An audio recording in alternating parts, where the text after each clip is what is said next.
it's a long time ago. But I guess I grew up in an environment where my mother was already in business. She was already making clothes out of Adire and Ankara since as far back as I can remember, really.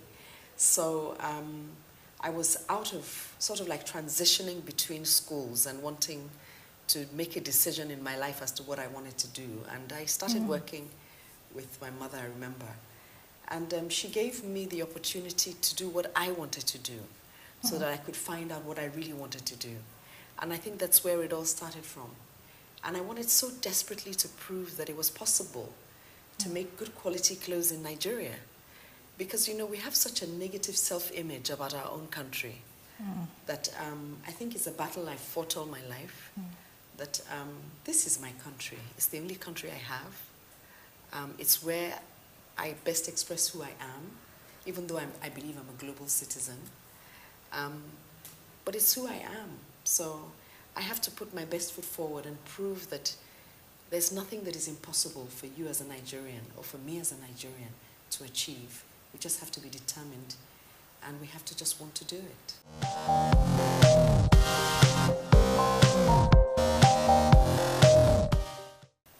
All these things, it actually, again, happened quite by accident. Because really what, I was working with my mother and I was making clothes for women. I got married, had my own children. I wanted to make clothes for my children. I started with pajamas. They were a hit. Then I started making things in Ankara and all kinds of things, and I was going from one bazaar to another. And it just grew from there. I realized I actually loved making children's clothes. My kids were all little. They were my first guinea pigs and models. And it just sort of grew organically from there, really. Okay, so first of all, I knew I always wanted to create something. Okay, and it always started by, I saw a lot of inspiring women, like my mentor, Mrs. Ogunlesi, who had created something, and I wanted to create something. Now, I thought that what I was going to create was going to be something like she had created, okay, and I told that line. I started in the fashion industry. But interestingly, when I got into the fashion industry, I found out that the parts of the industry I was interested in were the business sides of it. Okay, and then she encouraged me actually to start something called the business side of fashion. So I started a series of conversations. Do you remember? Yes, I do. That seems like a lifetime away. Yes, it was actually in 2010. So I started a series called the business side of fashion, where I began to educate people in the fashion industry about the business of it. Okay, and brought interesting people like her to come and speak to the younger people on how they can build successful businesses. And somehow my career has transitioned into helping people build successful businesses from that experience. Well,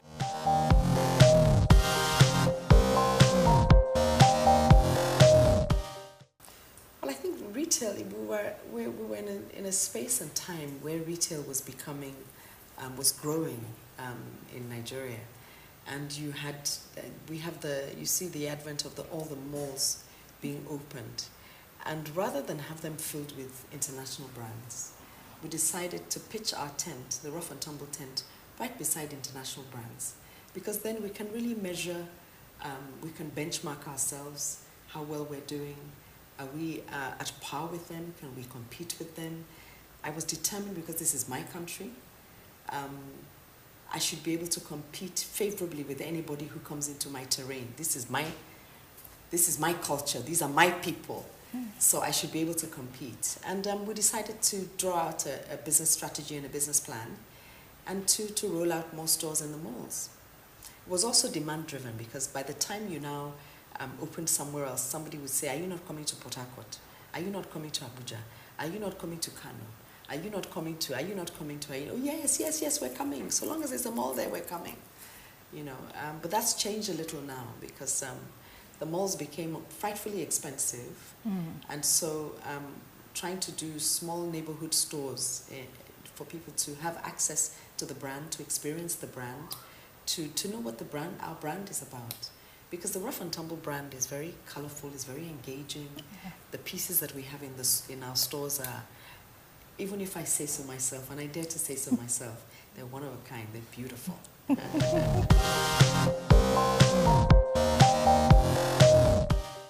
Well, it's important to me because I believe that it is my goal to help everybody to find their niche. Like I shared earlier, it was a journey for me to find my niche. And I know that a lot of people across the country are struggling. They're asking themselves, what am I here to do? What is my purpose? And then how do I transform that purpose into something that I can profit from? And I feel that it's imperative, the fact that I found my path, I can also help other people find their path. And truthfully, it's not in one state or in one local government. It's all over Nigeria. And I want to reach as many people as possible with that message. I would even say it goes beyond Nigeria because of the digital age. Yes. So you have people in West Africa, everywhere, really, yes. who have access to whatever it is that whatever message it is that you're trying to pass at any given time. Exactly. So I wouldn't limit you to Nigeria. Thank you. I take that as an African or global mandate, really. I mean.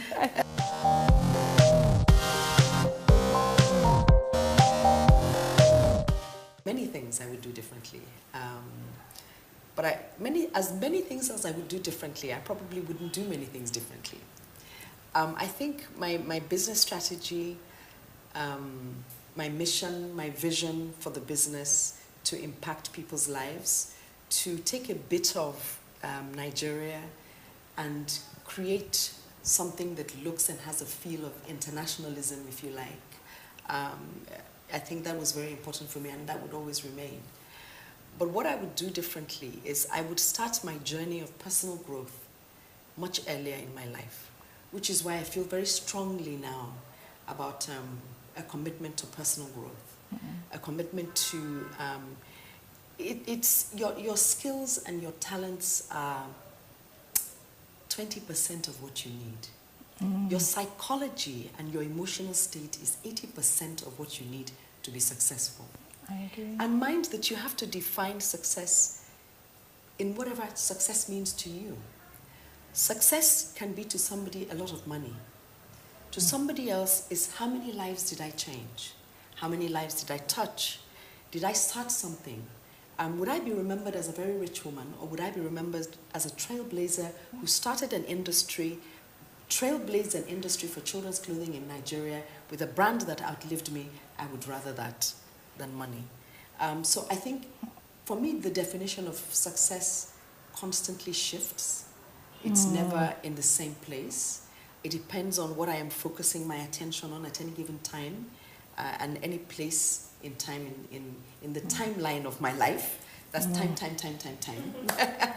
In the timeline of my life. So I think my emotional state is something that I would have paid a lot more attention to, and grown the business as well as I was growing my emotional state. But never say die.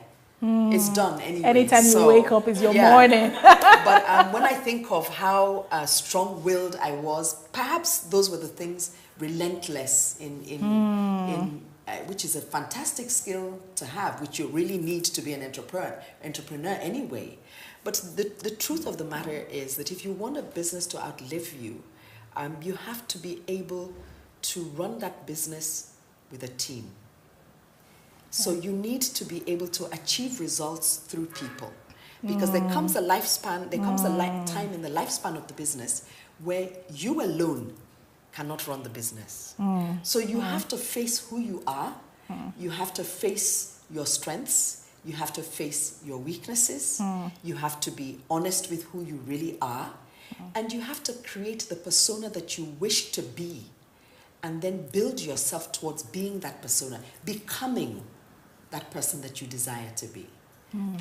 And that has been my journey, and it's part of who I am, I guess. So I don't regret anything. Let's put it that way. I don't regret anything. It was always a learning experience.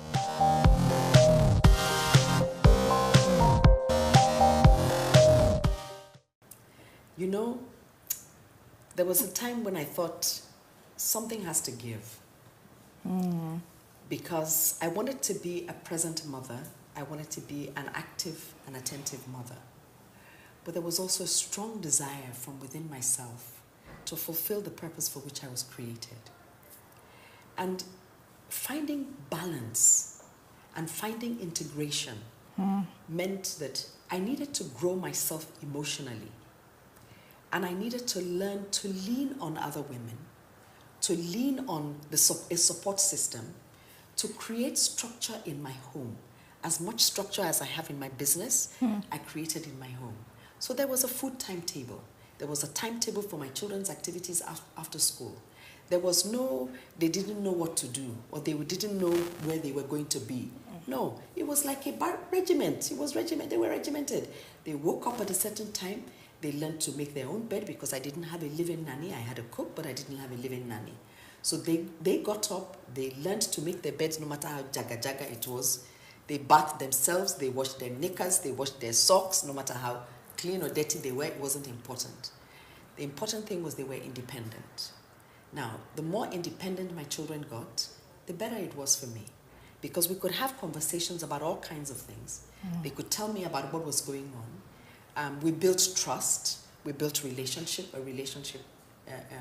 built a relationship with each one of my children. They're all very different people. So my advice to a young mother is you must put structure in place. You must lean on the people that are around you and leverage on the people that are around you. The support system, you must build a support system, basically. That's what it is. You know, because it's not an easy, it's not an easy journey. And the question I always asked myself was something that a bishop asked me. If you stand at the gates of heaven and your creator says to you, I gave you 3 gifts of life, what did you do with them? What would you say you did? And that was my wake-up call that my children were the most relevant part of my life. So for them to remain relevant in my life, I needed structure and support. And I didn't always get it right, I must say that. There were times when I dropped the ball, but I had an amazing mother and I have a very supportive husband. So.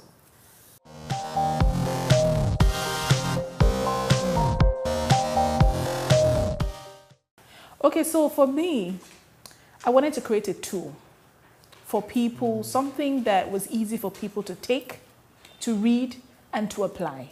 Okay, to go on this journey, to finding their niche and turning it into a profitable passion. So for me, this is a tool that I wish was there, okay? And the knowledge I got through my own process came from people like my mentor and other people who I spoke to, I listened to, I learned from their own stories. So I wanted to create something for people who don't have the access that I do, okay? Because by the grace of God, I have access to amazing people like her and other people to learn from. And I thought, how can I put all the things I've learned and create a structure around it that made it very easy for people who are saying, how do I go through this process? How do I find what I'm supposed to do and create something from it? And that is why I wrote the book. Yeah. And really, in just supporting what you're saying, when you set goals and you want to achieve a goal, the important things about achieving a goal or any goal whatsoever is what are the systems, the processes, the strategies that are going to surround you implementing or executing that goal effectively for your desired results. Yes. So I think Uplevel offers you that, engages you in a way that helps you see the structure. The structure is important. Even in setting goals, structure is important. Yeah. I mean,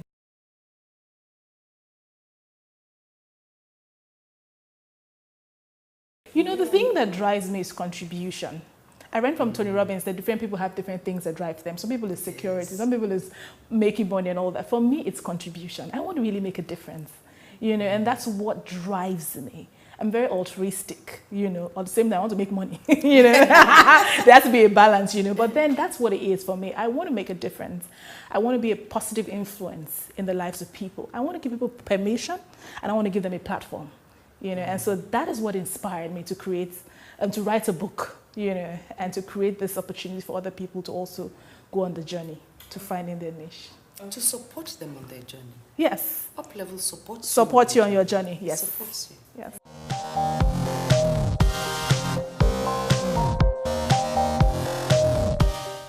Clarity of intention and purpose in one sentence. Now, what is it that you want to do? Why do you want to do it? What do you see in your mind's eye? And are you willing to be relentless in the pursuit of what it is you want to achieve?